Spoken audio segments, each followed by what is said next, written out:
Alright, guys and gals, I think I know why you're here. And for that, I'm sorry. Chances are you're watching this because you ran your truck off into a creek, a river, a pond, or some other various body of water. Whether you're playing or it was due to sheer ignorance, we're going to try to get it straightened out together. You know, I must say, this is not a guarantee. You might blow up your truck. It may be ruined, but hopefully together we can work this out. First piece of information that you should know, if you ever get stuck and it's deep, really deep, like if water's coming in your vehicle, shut the engine off. The longer that you have water circulating in your engine or transmission, the more likely you are to ruin it. With that being said, let's hop into the guide. Here's a video I didn't want to make. We flooded the Dodge Ram, and so today we're going to figure out how to flush the engine oil, the transmission fluid, axles, and transfer case. But I'll throw a picture of this thing sunk in the creek. I mean, it was bad. I mean, there's gravel in the bed. But anyway, we got it pulled out about midnight Saturday night. So keep in mind, this is not going to be free. You're going to at least spend a couple $100s in fluids to get this performed properly. At this point in time, this truck had already had the oil changed once, as we sort of had the valve cover underwater for about 4 hours, which was just terrible. But anyway, it's the things that you have to do. It's better than buying a new vehicle, am I right? First things first, you need to change your oil. If you've got water in your oil and you have to drive your truck out, change it on the trail. Just a necessity. I'm going to assume you know how to change your oil, so we're not going to detail that. But very simple process. You don't have to necessarily do any type of flush with the engine. It is in a sense self-flushing. I recommend changing the engine oil 2 to 3 times. If it's a play toy, twice will suffice. If it's a daily driver, you might consider changing it 3 times. So I hope you can see this fine, but this right here is what the trans fluid looks like, and I just did a filter, adjusted the bands, all that fun stuff. So it's definitely milked, and we want to get it out as quick as possible. But anyway, it just occurred to me, you may not know what milked means. Milked is a term that is used whenever engine oil or transmission fluid has water in it or moisture in it. It becomes milky, and its look, it is no longer that clear translucent oil look. And if it has this kind of thickness, you definitely need to get it out and get it flushed. okay, so the objective here is we're going to pull the line off of the transmission. So I don't know if you can see, maybe you can, but it's the, I'll get under there in a minute. The return line for a 727 is the line on the back side of the transmission. So we're going to pull that and put a pan under it. We're going to put the truck in neutral, and we're going to see, we're going to idle it. Boy, we got some gravel in there, didn't we? We're going to idle it, this rear line. We're going to pull this off. We're going to idle it until, it feels like a 5/8. We're going to idle it until, hopefully it comes out clean, and we'll keep topping off fluid until that point. Alright, so my guessing game was good. It is a 5/8, and we tell you what, I got a drop line. This might help. Let's see.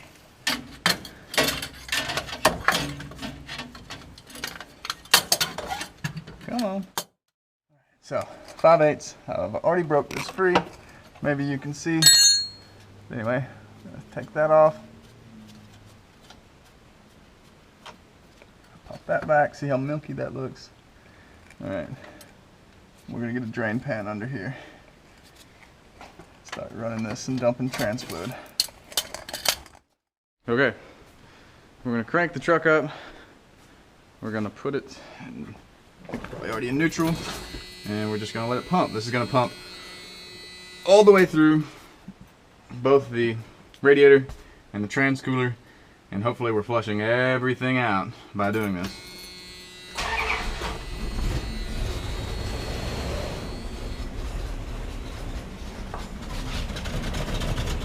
Yep.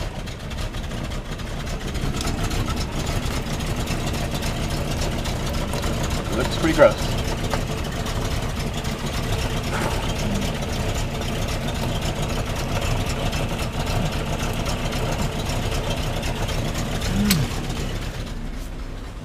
Alright, so we don't have any terrible starvation. I'm going to be adding trans fluid. This is ATF4. Got 5 quarts, and I probably need a lot more.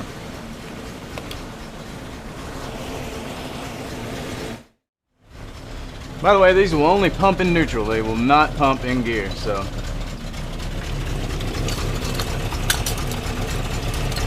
Definitely still pumping a lot of fluid out. A lot of water. The truck runs rich, so I'm going to rev it up a little bit.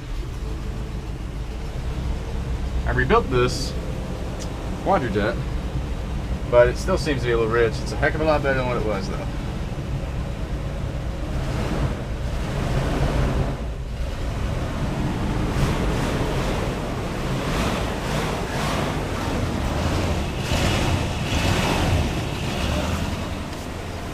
Still pretty nasty.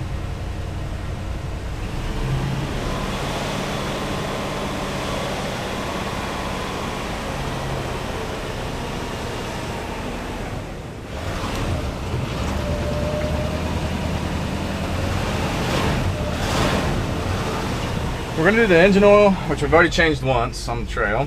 We'll also do front and rear diffs as well.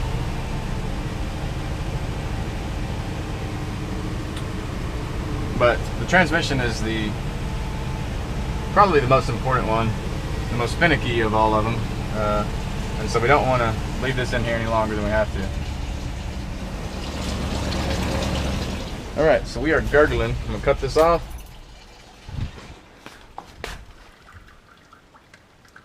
We've pumped a lot of that out, so we'll pull this out and see what we got. Yeah, that's really bad. That's really bad. So we'll let's see, we got 4 more quarts here. We'll add that. And pro tip, if you can pop right here from this side, you don't have this lip to catch trans fluid. And maybe I can do this without making a mess like I usually do. See how we go. Alright. You can hear that torque converter cavitating because it's low on fluid. But there it is, it's still pumping out. Milky, it looks like. Oh yeah, definitely milky. Tell you what, I'll just go ahead and add that last quart or so.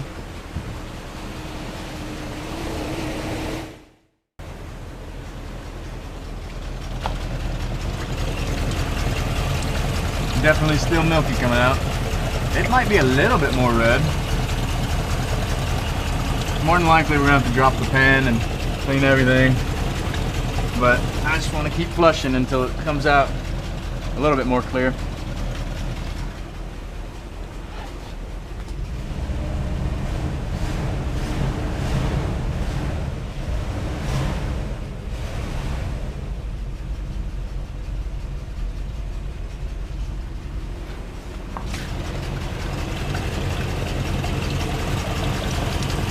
Definitely more red, but a lot of water in there still.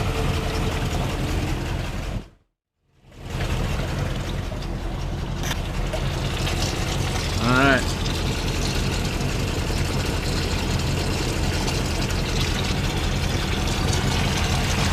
If it's spraying like that, means that it's sucking air, so we're going to cut it off.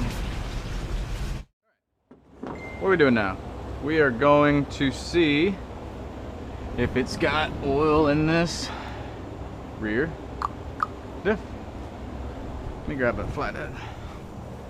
I'm sure it does. It's set underwater for 5 hours. I like that truck.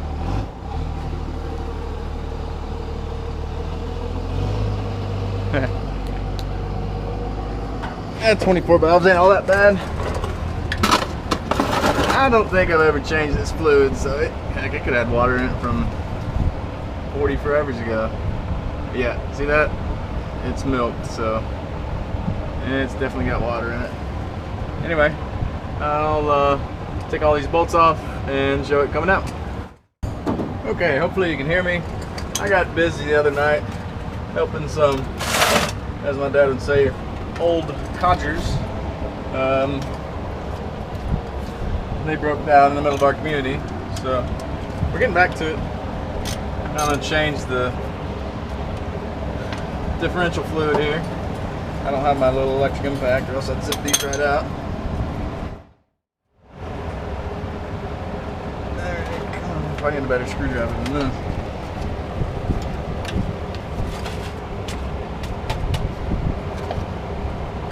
Tell you what, be back. There we go.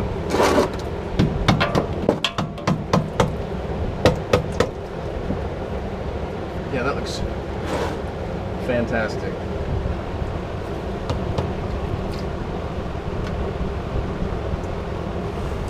Hey, I did better than the transmission drain. Whew, it smells bad. And honestly, that water was probably for me, but some of it could have been from the last, who knows how long ago this was changed. So this will have to be cleaned and wire wheeled and all that fun stuff.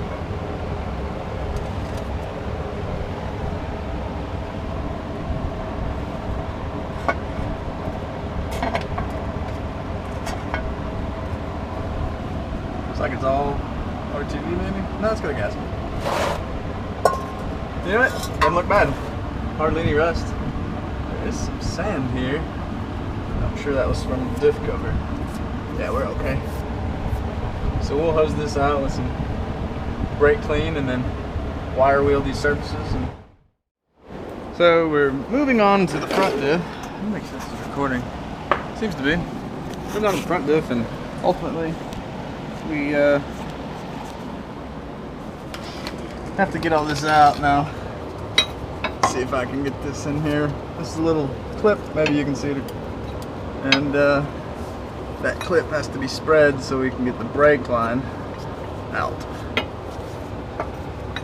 Tell you what, depending on how that's situated, I may just be able to zip that out. Yeah, we may just keep that.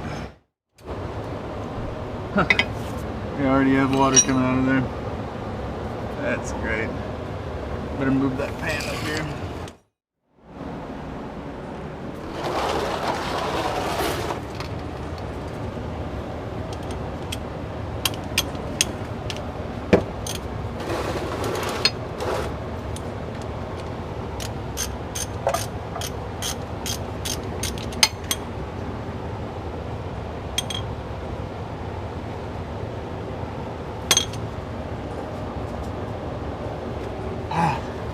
Too loose for the wrench, too tight for my fingers.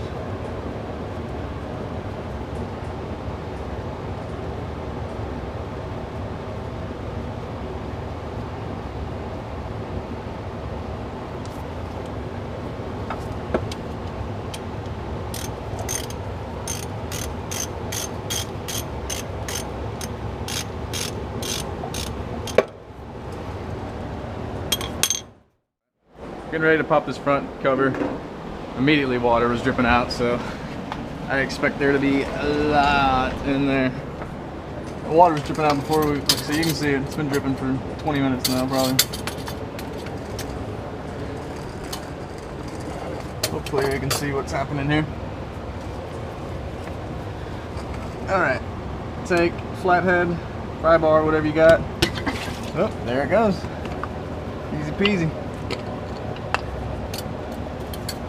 And that is definitely full of water. These Dana 44s are fairly tough, but they're pretty small in comparison to a Dana 60. Try to be really slick with a Dana 60 combo or 60 and a 70 rear. Probably not happening though.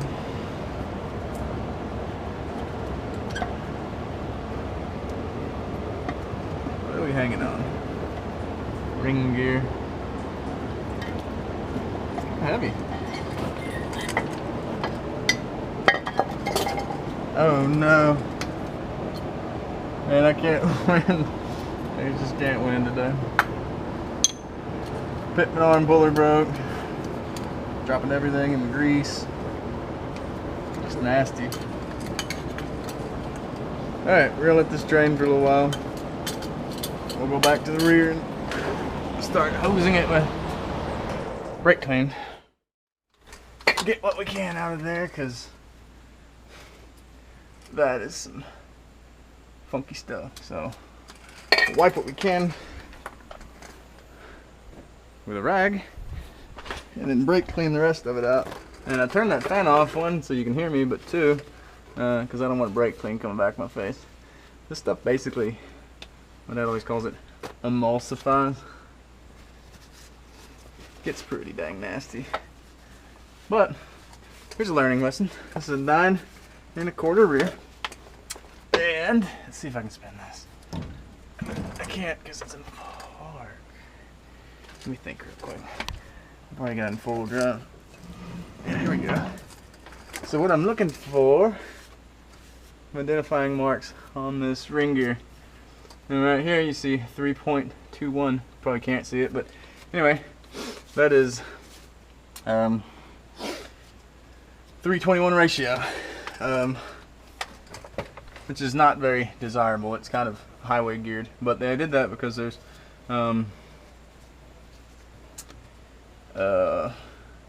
only 3 speeds.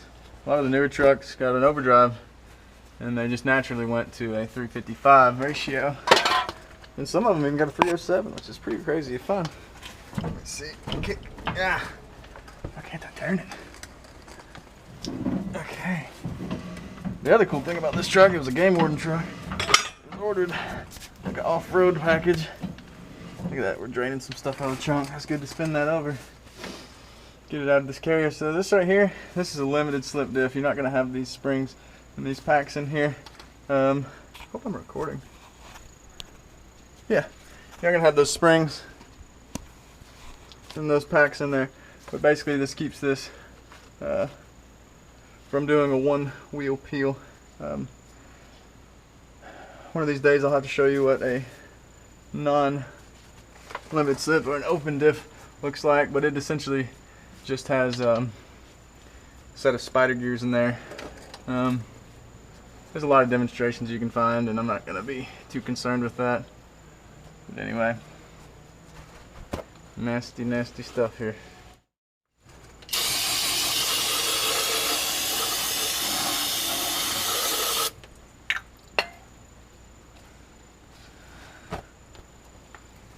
We'll wipe up what we can.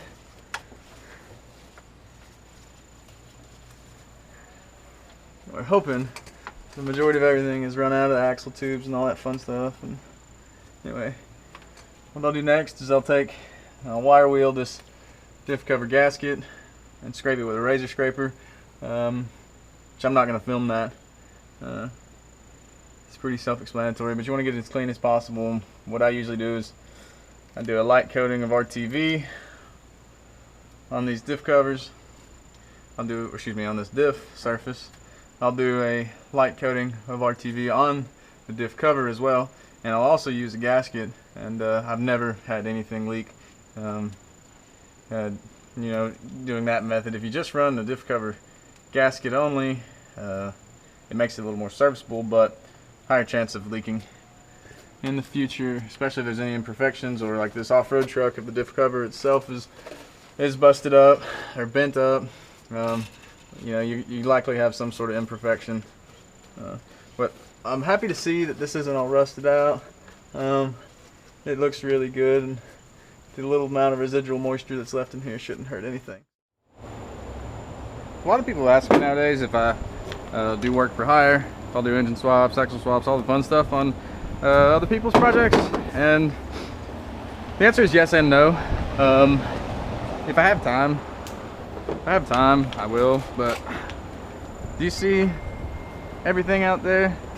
I have got so many projects. The Ford needs a front end rebuilt. The dually's got to get the engine pulled out. That's a friend's truck. Rusty needs some carburetor work. This truck needs all this kind of work. That truck, I've been going through the front end. There's a Trans Am back there. I got a boat back there. I just got my hands full, and then on top of that, I own 90% of Bolster, where we manufacture silicone bolt and fastener organizational system. So I don't really have time right now to be working on other people's projects, but and I'll link this down in the bio. These might be something that you guys want to check into, and of course, the company would appreciate any type of purchases you might make. But anyway, back to the matter at hand.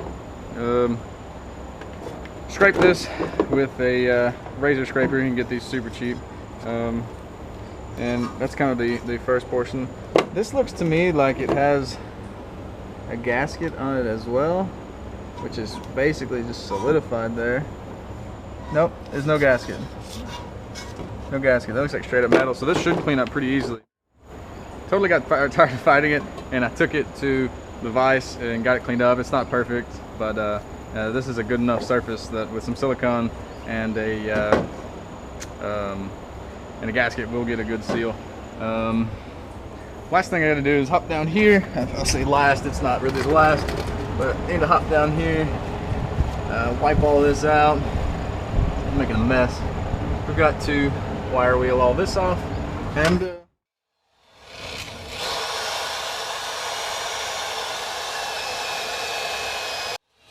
neat trick if you're applying with the top portion of it. I don't know if you can see that. If you apply with the top portion of it, it's going to send debris outward, right? If I'm applying with the bottom portion of it, it's going to send debris inward. So you want to, if you're in clockwise motion, bear to the top side of it, it'll throw all the debris outward and away from your diff, because you don't want any extra junk in there, you know? It should probably be noted, you really need to wear safety glasses when doing this. No one wants to put their eyeballs out. It's pretty dang clean.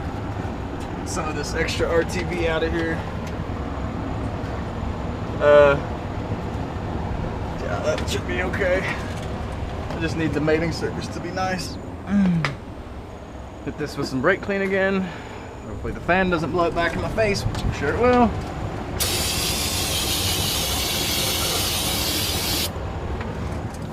You want to make sure the mating surfaces especially are very clean. Wipe the funk out of the inside. So we'll stuff a rag in there for now, let it soak some of that up. Guys, don't let me forget. Don't let me forget this rag in here. That'll ruin my day. They would probably eat it. Could make some issues down the road, I'm sure. This stuff. This is the stuff you want. The Ultra Black Gasket Maker, oil resistant, and Felpro. Most of the time, I'm gonna use Felpro. This is a Dana 44, and this is a 925. Don't absolutely destroy your packaging, because sometimes you might want to take stuff back, but watch this. Yeah. Yeah. I'll use this, whatever this is. Oh yeah. Beautiful.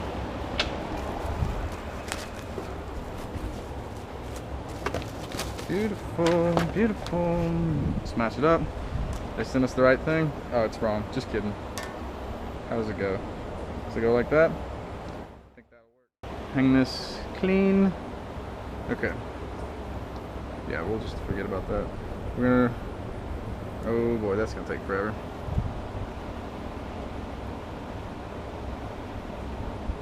Just run a bunch around all here and here. Hopefully we don't run out. Totally could. And I'm gonna spray this with my finger, so yes, I'm doing a terrible job. Yeah, buddy. Look at that. Probably don't even need the gasket. I'm telling you though. Old, rusty parts, pitting, imperfections, RTV, is the cure for that, right? It's a cure. That's why we do this. Get a good layer around everything. I wonder where my brother went. RTV is the cure. Okay. Beautiful. Don't lick your finger. Surgeon General warning. 3, 3, 3. I bet that does it. Okay. So we have lightly snugged these in a crisscross pattern. Think of it like, oh no, I forgot one. I forgot one of the tags. Okay, let's put it over here. Hold on. Don't mind me. These tags are not important, but you just kind of just want to have them there. Usually they tell the ratio, so you don't have to, or assembly date or whatever, I think. Where you don't have to pop the Diff cover.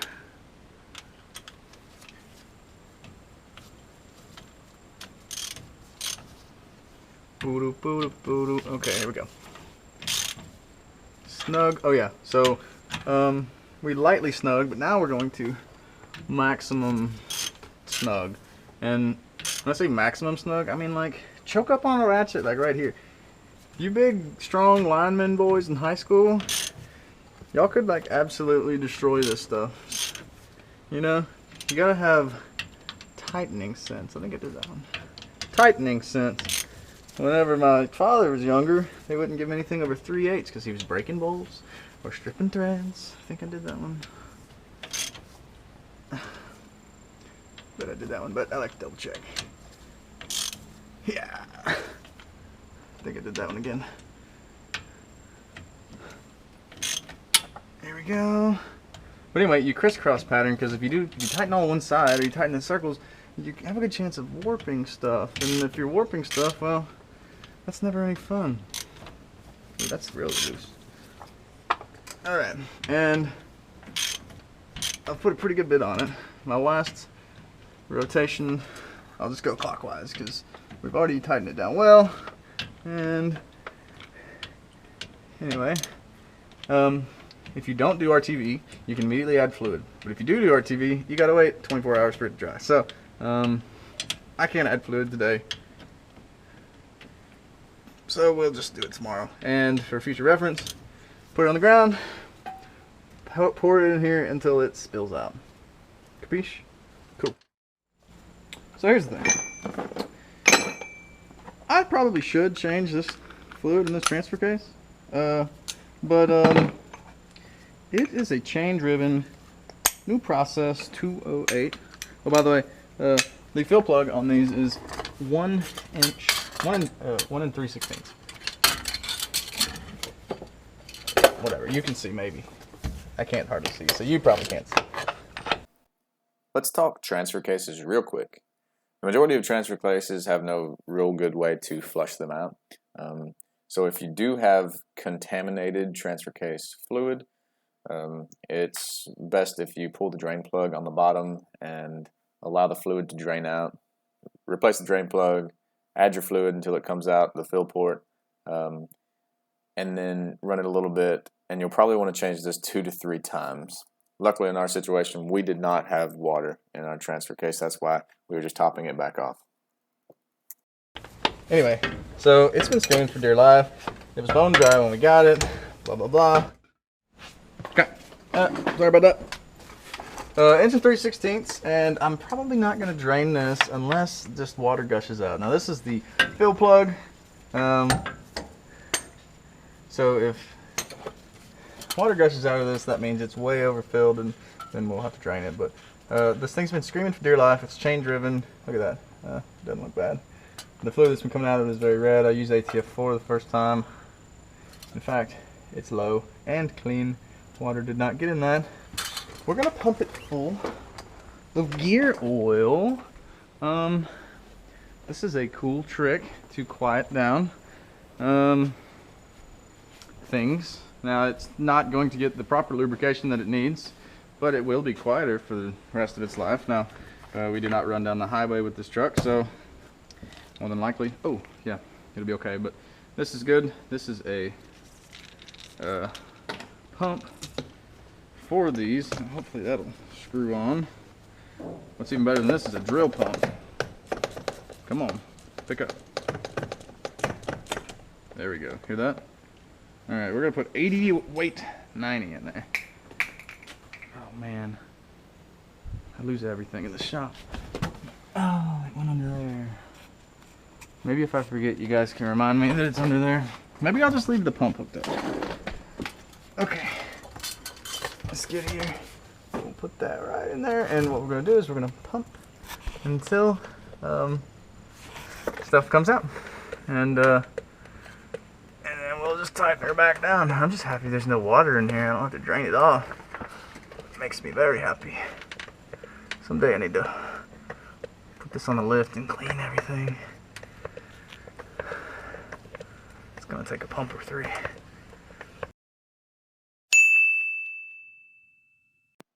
Whoa, this video is getting long. For the sake of your attention span, the front diff cover is the same procedure as the rear. Make sure your gasket surfaces are nice and clean. Make sure you've cleaned out all the water and moisture that you can see inside the diff. Razor scrape and wire wheel both gasket surfaces. Add RTV, add your gasket, and torque in a crisscross pattern, and I guarantee it will not leak. Make sure you top fluid off 24 hours later, and you want to add fluid until it comes out of the fill plug. Alright, we're 30 minutes in. It's probably best if we continue this in a part 2. The last steps we'd have are to drop the transmission plan, change the filter and fluid, and change the oil one more time. So anyway, if you made it this far, I gotta say thank you, and we'll get back to it with part 2.